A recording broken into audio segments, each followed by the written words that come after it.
Happy weekend mga kalayko! Ngayon po ay araw ng Sabado at samahan niyo po akong tuklasin ang mabuting balita ng Panginoon.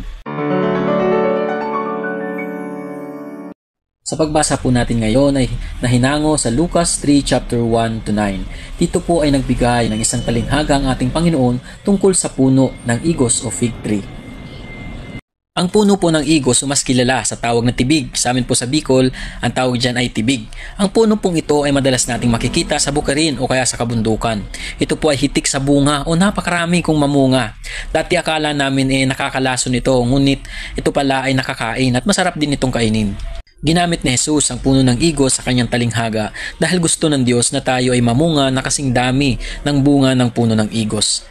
Natatanggap natin ang kanyang salita at ang kanyang katawan at dugo sa banal na Eucharistia na siyang nagsisilbing pataba sa ating buhay.